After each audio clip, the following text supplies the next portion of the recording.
Things like this dead tree become your best friend. Especially at minus 30.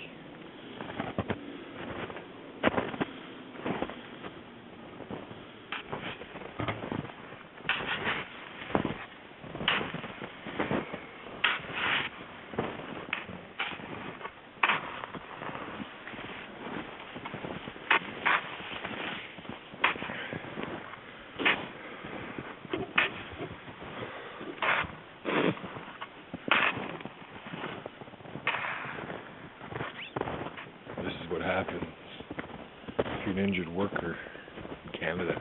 Let me show you.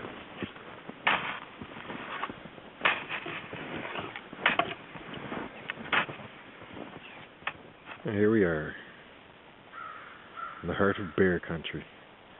Check out these claw marks on this tree.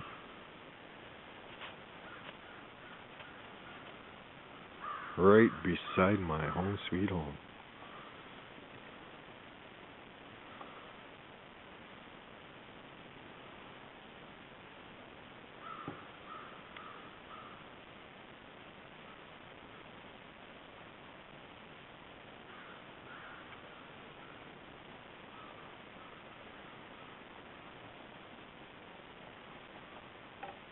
That's a pretty big bear.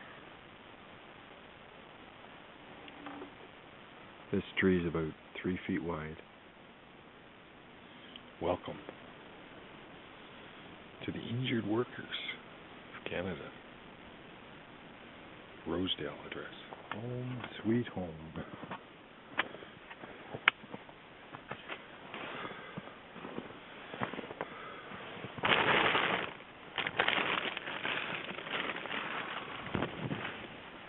All I did was show up for work.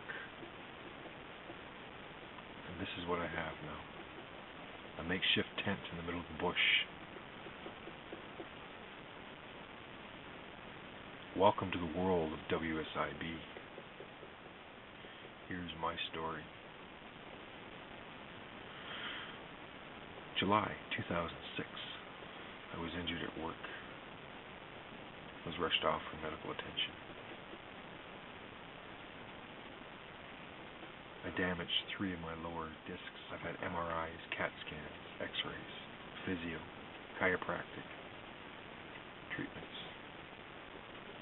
I've seen 2 of Canada's best orthopedic surgeons. One took a year to get an appointment with. And both of them have told me that I cannot return to that kind of work. By order of my company and by order of WSIB, I saw occupational health specialists in Toronto who agreed that my injury was caused by repetitive movement at work. Years of doing the same thing, bending and twisting. WSIB forced me back to work on several occasions, even with doctor's notes stating I cannot return to work. They still said they have more power than my doctor to get me to go back to work. I couldn't even sleep. I couldn't walk. I couldn't do anything. But I had to go back to work. I have been denied medical care. No physio. No expense paid for my medications. What's up with that? I'm an injured Canadian worker. I've been illegally fired. The law states that if 2 years since your injury, your company cannot fire you. Now, you can't sue your company because WSIB is there. I was fired 1 year after my injury. I have mobility problems. Can't drive for more than half an hour. Can't sit for more than an hour, stand for more than an hour. I sleep in 2 to 3 hour increments because of the pain, chronic pain. I haven't seen my son since March 2007. It's broken up my family. It's taken away my home. It's taken away everything I owned. Even if they were to compensate me now, it's no compensation. My life's been on hold since 2006. I've retrained myself. I'm in the process of finishing my college.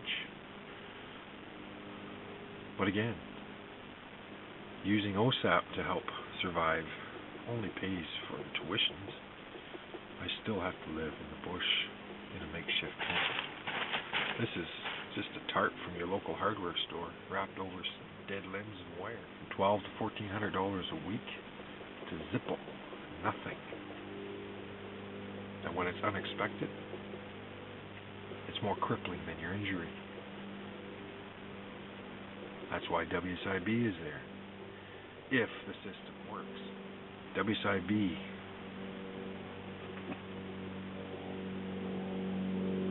plays by their own rules, writes their own policies. They're not to be trusted. Somehow, some way, we have to change their mission. Keep in mind, in 2007, WSIB brags about making $250 million profit. Is WSIB in the business to making profit? What's with this massive ad campaign they have? Nationwide TV. Where's the funds for that coming from? They're willing to pay out for that, but someone that actually is part of the system, a good Canadian worker that gets injured, gets screwed? Wake up, Canada. Beware. I have been surviving off roadkill. Deer, raccoon, rabbits, grouse, wild turkeys. Go through the want ads. You'd be surprised what you find. If you're not squeamish about killing animals, there's always livestock available. Ducks, chickens, roosters. Hey, if you're starving, and they're there, it's something I would never, ever have thought of prior. I found a fully cooked turkey for sale. Half of it was left for $5. That fed me for 3 days. I spend half an hour in the dump every night collecting carpenter's trimmings so I have fresh dry wood for my fire each night. Sleeping out here in the bush without proper insulation at -20, sometimes -30 is a challenge. But I tell you, if I had the choice of doing what I'm doing now, living in this bush, or living on the streets of Toronto, on the sidewalks, under bridges, in the gutters, digging out of garbage cans for food, stealing, whatever else they do to survive, I'd take this in a heartbeat. And don't kid yourself.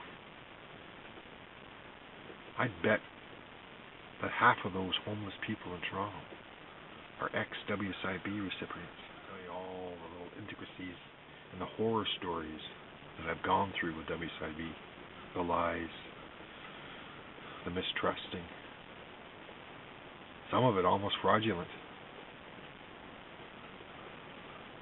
But my message to you, my fellow Canadian workers, is beware. WSIB is not out there for you. They're out there to line their own pockets with your company's money. All I did was show up for work. And look where I'm at.